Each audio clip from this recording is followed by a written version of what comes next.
Good morning, I'm Kevin Walker with the Johnson County Public Policy Council. Our council is a cooperative voter education effort by all of the Johnson County Chambers of Commerce. This morning we're talking with Gregg Riess, who's running unopposed for Ward 4, the Overland Park City Council. And before we get into our questions, Gregg, why don't you tell us a little bit about yourself and why you're running for City Council? Sure, yeah. I've been in Overland Park almost 20 years, Johnson County for about 30 years. I'm a business person, never wanted to be a politician. But I got a reputation for community service through a number of means, and people started to notice that I could bring people together, I could listen, I could collaborate, and I could solve problems. So because of that reputation, there was a time that I think for the city and for everybody that's involved saw that as a really, really good asset to bring forward. So I started to get a sense there would be an opportunity, and started to sit down and meet with a number of people, a number of stakeholders, current council members, and it became clear to me that now is the time, and having somebody like me on the council would be very beneficial to Overland Park, because Overland Park is awesome, and we want it to be awesome for the next 60 years. So that's why I feel like I'm being called to serve on the City Council. Wonderful. Well, why don't we start with a real broad question and tell us, do you believe the city of Overland Park is headed in the right direction? Absolutely, absolutely. And you know, that direction has really been this 60-year path, and I've met with former leaders, right? And I've heard a lot about how we got there. And now I'm looking like, where are we going? Where are we going in the next 60 years? I'm really intrigued with the comprehensive plan and the elements that we're looking at and how we're trying to grow the city. I'm doing a lot of listening in my canvassing and meeting with constituents, not just in Ward 4, but everywhere. And people will always say, Greg, I really, really like Overland Park, and this is why we move here, right? But they also have ideas, and I think we're doing a pretty good job of listening to some of those ideas. You know, I'd say the infrastructure task force and the mental health task force, and some of the things that we've stood up to put special emphasis in these key areas that we're dealing with. We're masterful, right? We really listened. We got the right people around the table, and we were able to really make some great decisions or recommendations along the line. So I think the city's doing a great job. Some of the things that we would probably put more emphasis on would be transparency and communication. I think more and more people are getting interested in what's going on in Overland Park and how their tax dollars are being used. And people want to know more about that. How are these decisions being made? And so I think we've got some room for improvement. But all in all, Overland Park is an awesome place to live, to work, and to raise a family. You touched on this a little bit, but let's talk about your priorities. What do you consider to be your top 3 policy issues as you embark on your council career? Yeah. So for me, the bedrock is safety. So I do have perspective in my background from a law enforcement and safety, public safety perspective. I've served on the Civil Service Commission for Overland Park for about 7 years. I've chaired that for a couple years, and I have a real heart for the bedrock of Overland Park, which is a safe community. If we don't have safety, then all bets are off. So that will continue to be one of my top priorities. And when I think about public safety, it does include, you know, mental health, right? It does include having safe streets, right? We had a gentleman who was killed on his bike at 99th and Antioch. So when I think about public safety, not only do I think about like the uniformed individuals and equipping them to go out and serve, but I also think about other things we're doing with mental health and having safe streets and just a safe environment here. So that's really number one. It's, if you think about Maslow's hierarchy of needs, it's the base, right? And then from there, it's really about stewardship. So stewardship is, are we getting the best return on investment of our dollars? These are our dollars, meaning yours, mine. It's the tax revenue. Are we getting the best return investment? So stewardship's an interesting word. Are you taking care of those resources? It could be dollars, it could be people, right? It could be the goodwill, it could be the bond rating, it could be the plans, right? Are you taking good care of that now and in the future? And are you looking, you know, well in advance, trying to understand unintended consequences, and are you using those funds in the best way? So I think a lot about, you know, taxes and how we're spending that. So that's huge. And the third really has to do with sustainable growth, which is a little bit of a catch-all. So I think growth, you have to think about housing and what does Overland Park look like in the future, right? Are we being true to our neighborhoods, and are we following a plan for expansion, smart growth, also looking at the aging infrastructure. We saw that with the 3/8 sales tax increase that, it's not just about our road surfaces, but it's about our traffic systems and our bridges, right? So we're an old city all of a sudden, especially up north, and I've toured and I've spent time in the neighborhoods, and we've got to be able to take care of our aging infrastructure in a prudent way, as well as making sure that we have the right infrastructure as we grow. So those are the real three priorities for me, broadly speaking. You touched on my next question when you mentioned stewardship and tax dollars. And so what are your views on the services and the value that city residents receive for the local tax dollars they pay? Yeah, it's a great question. So you think about, I pay a certain amount of tax and I get a certain amount of service. Somebody recently said, you get what you pay for, right? It's an interesting perspective. It might have ruffled feathers at the time, but if you think about it, our taxes, think about our property taxes, are extremely low. And I could go in and say we're half of the neighboring cities and that, but that's one of the reasons that people really, really look at Overland Park and saying, hey, I've got incredible schools, a great quality of life. Guess what? The taxes are pretty low, right? So what do we get for that, right? So what do we have in terms of services? I'll tell you, the OP Cares portal, if I have a pothole in front of my neighborhood, I put something in the portal, boom, they fixed it that day for me. It blew me away, right? And so I've seen us have amazing service, whether it's OP Cares and fixing a pothole or working with our public safety teams, and a lot of other initiatives going on in the city. That doesn't mean we should be satisfied, right? We should be looking at, or we have some areas that we've over-indexed, over-invested, right? Have we hired a lot of people in areas that maybe really don't make sense further? So we always have to be looking at our human resources. Do we have the right people in the right seats? But we also have to question, have we under-invested, right? There was a time where we were looking at public safety, and the uniformed officers were not getting paid in par with some of the other competing neighboring communities, and really put us at a disadvantage, right?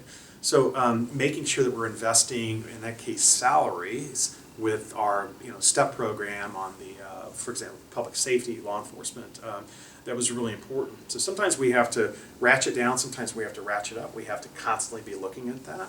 We went through COVID, we went through some recessionary times. There's always something that's changing in the business of Overland Park, and you have to be able to manage your services accordingly. And you also have to think about rainy days. What if we had a horrific storm, right? We had an ice storm a number of years ago. We most recently had a storm that caused some damage to some trees. So do we have the ability to make some decisions, informed decisions, and be able to bring services forward where it makes sense? And so all in all, I think we do a great job for the service that we get for our tax dollars, but it's something we always have to be looking at. We have to optimize. We might have to invest more, or we have to invest less in certain areas. I want to shift a little bit and talk about the future of the community. And so what role, if any, do you believe the city should play in economic development to bring jobs and capital investment to our community?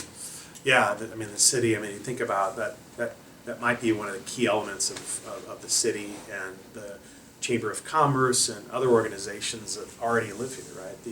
You think about the companies within Overland Park benefit when other companies move here, right? If a large company moves here, then now we have to provide more services for them. We have to feed them, clothe them, house them, and serve them. So all ships rise, right? When we do this. So the city that's, I'm talking about our community, not just the organization, but we've already done an amazing job of making sure that we have top-notch schools.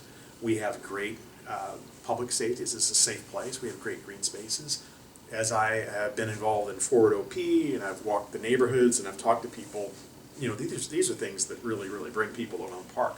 So I think in many ways the city has done a great job the last 60 years of creating these amazing amenities that really attract employees and employers to come to Overland Park. So in many ways, we've got a really, really great foundation. I did spend some time in my consulting career working with the Greater Kansas City Chamber of Commerce, putting together models to help people come to Kansas City overall versus Austin versus Omaha and Indianapolis and other areas. And we tried to really, really rate and monetize a lot of the benefit of taxes, the low taxes that we have, the crime, the housing costs, and the average wages. So we've got a really, really good story to tell here, specifically in Overland Park. I mean, I've seen the numbers, and I've been a recipient of some of that benefit. So I think a lot of times the question becomes like, well, what should the chamber be doing, and what should the city be doing? So the chamber is a great arm that helps drive.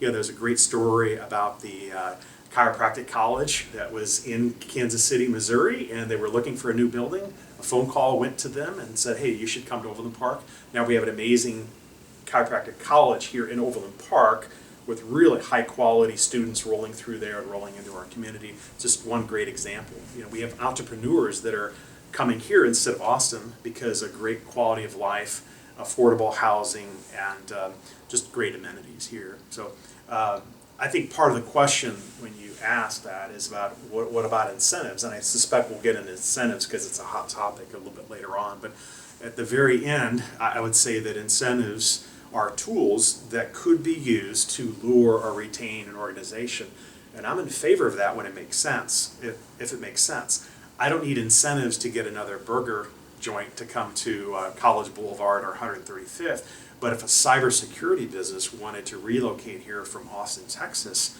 well, those are really high-paying jobs. It's a growing industry, and those are the types of businesses that we want to make sure that we use every tool in our arsenal to be able to bring forward and use that where it makes sense. You touched on this a little bit already, but you know, as the city does consider future development and redevelopment projects, you know, talk about your views on how the city should best manage that growth. Yeah, so there needs to be a strong, comprehensive plan, which is what we're working on now. We have to have zoning, which we do have, and we have to listen, right? So it's really interesting. We love our amenities, right? We love the Arboretum, we love the Farmstead, we love REI, Shields. I just think of all the things about Overland Park that are right here, and I don't have to drive across the state line or over to Lenexa to experience those things. So we love all those amenities. But having thoughtful growth is very, very important, right? So you want to be able to bring in those amenities, but people don't necessarily want this disruption of the culture of the city, the feeling of their neighborhood, that maybe they've moved there recently or they've been there for 20 years, right? So thoughtful planning around the execution of, where am I going to put this retail center? Where does it make sense, right? We need more housing options. So where best are those housing options, right? Do we want apartments or multifamily, right next to a neighborhood, or are they better served around a retail or a busier street? How does that fit into the overall plan? Sticking with the plan, not coming up with exceptions. I think we have a lot in place there. It's just, a lot of people talk about smart growth, and I have a survey on my website now. It's one of the questions I ask. It's like, is Overland Park growing too slow, the right speed, or too fast? And everybody seems to put dots across that map. It's going too slow or too fast, or so what is it? Everybody has a different perspective of that. We want our amenities, but we don't want traffic. Right? We want a safe city, but we don't want to have apartments, right next to our neighbor. It's not in my backyard. So I think being very, very thoughtful about how the city is laid out, especially as we grow south or have regrowth up north, it needs to be along those lines of a plan that is comprehensive and that has quite a bit of input from the community. And I know we're going into that next phase in the next few months of really getting some great community input along the way. Well, appreciate your thoughts on that. And with growth comes challenges. And so what do you think the greatest challenges facing the city are for the next 10, 15, 20 years? Yeah. I think it's going to be this aging infrastructure. When you think about the bridges that we have and the roads that we have to maintain. As we continue to grow, now you've got some bridges that are 50 years old, and how do you cash flow in the master plan to be able to go and tackle that maintenance, right? Whether you're a college campus or even a homeowner, at some point you've got to replace your roof, or you might have to replace your carpet. So how do you do those things and provide still extraordinary service? Nobody gets excited when we simply fix some stormwater issues. They might benefit a few people, but not everyone. But those projects are very expensive. So how do you find the money, and how do you put that in a plan? Everybody talks about the reserve. There's from an accounting perspective, the government accounting, the way we do it in the city, there's a reserve, and the reserve is used for these long-term projects, right? It's kind of like it's your college savings, right? So you can't attack the college savings fund to go off and do something fun or a shiny new project. You really have to stick with the plan and have that long-term view. So I think that's pretty important. Growth, we've already talked about it. There's prediction that there's going to be an additional 25% growth of Overland Park, especially out south. That's a huge number of folks moving here. Not a surprise, it's a great place to live. We're nationally recognized, but with that growth has to have some housing options, right? So a lot of people are concerned about housing. I've listened to that, right? I've got, even my kids, need to have apartments to live, or where are they going to live, right? But nobody wants apartments in their backyard. We have to have affordable housing. What does that mean? I met with somebody and they were talking about a starter home at $400,000 just off of Quivira. That's not a starter home to me. I met with somebody who is single, has 2 kids, and living in an apartment, and I'm really concerned about her ability to build equity and not just be addicted to these payments that you'd make for your apartment rent. How do you build equity? How do you get yourself out of that trap? So having more options for housing, I think, is pretty critical, but that's not just a city issue, and it's not just Overland Park. I think we have to think about that, work as a overall community. There's ways of doing that. Maybe we can talk about that a little later, that some quick wins, but also some very, I think, very thoughtful efforts around that. And then, probably resilience. So, I think about our bond rating, and it allows us to have capital, and we're able to bond at a lower dollar amount, so we could stretch our dollar. But now there seems to be more and more pressure around taxes, right? People are a little worried about the 3/8 sales tax and the toll road and the property taxes that have gone up because of the valuations. Some people 15–20%, and they're just really, really feeling fatigued for taxes. Meanwhile, you've got inflation, which is not helping us out either. So there's people that are on fixed incomes, and people, the younger generation, who wants to build equity in homes and wants to have a path to savings and a path to some financial success. And I think there's just a lot of competing forces for that dollar, and it's something we really need to look at for like a financial resilience. How do we maintain, or maybe even reduce, the cost of living here in Overland Park, but still provide those services? That's going to be a really, really tough balancing act along the way, and it's going to create a need for communication and listening, a lot of input from the community. As I get to my last question, we have a lot of conversations with business folks across the city, as you can imagine, and workforce top priority, but related to that is childcare and housing. And this question specifically is about housing, which you've already mentioned, but do you have any specific proposals that might support the goal of providing more accessible housing throughout the community? Yeah, so accessible or affordable. I mean, we hear a lot of terms like that, and for some people it's scary because they hear affordable housing and they hear you're going to put an apartment next door to my house, right? But it's a real issue for teachers and our public safety folks. We want them to live in our community.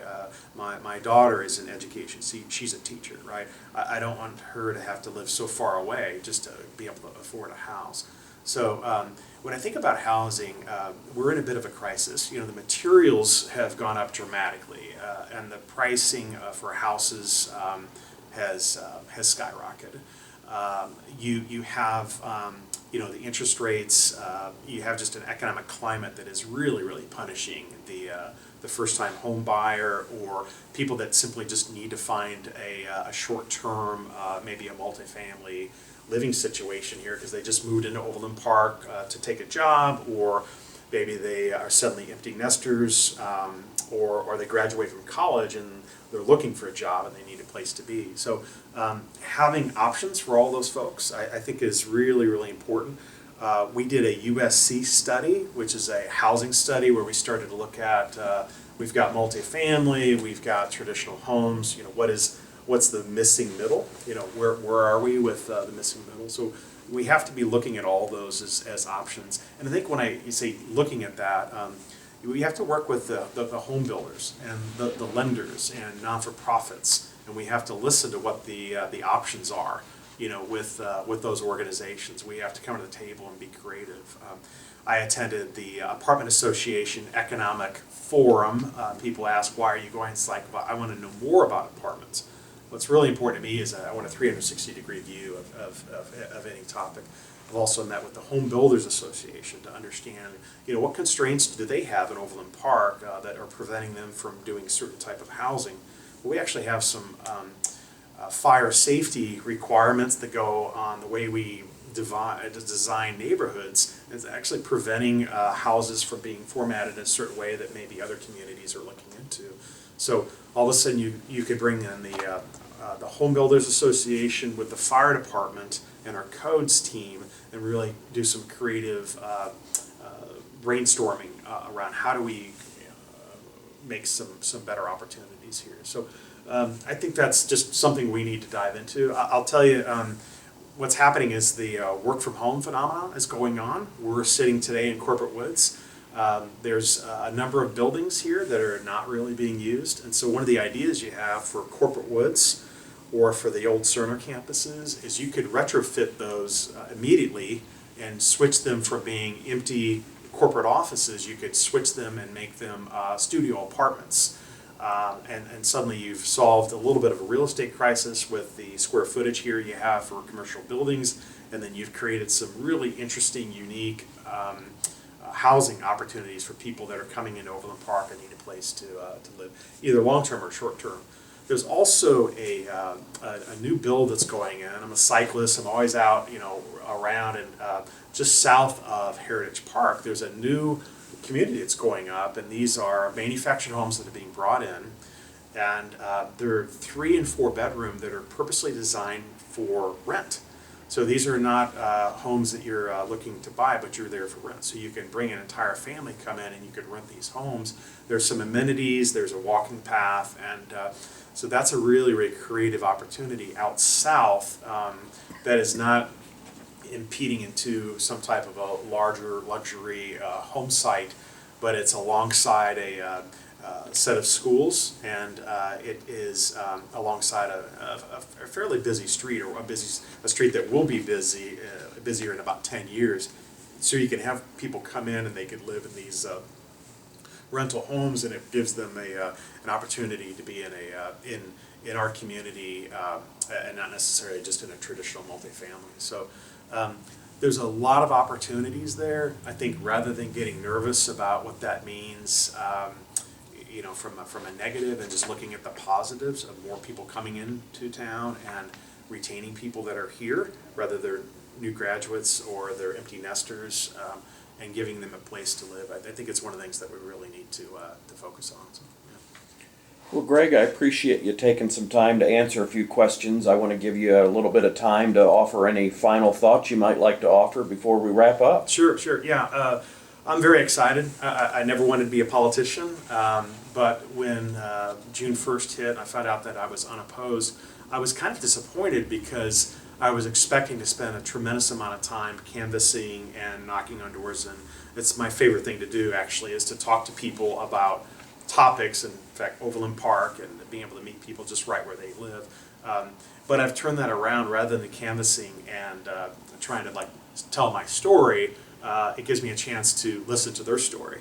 So I'm on a listening tour, and it sounds silly, but the conversations that I'm having as I knock on doors, as I visit with people at the Arboretum, or as I'm riding my bike on the path and I stop and I talk to folks, Tell me about Overland Park. What do you love? What do you want to improve? And so this gives me, being unopposed, a tremendous opportunity in the next several months to be very, very intentional about listening and creating community, right? Learning what people really care about, and not necessarily something that was presented to me by a third party or something I read in the newspaper. It's like, what does this person care about?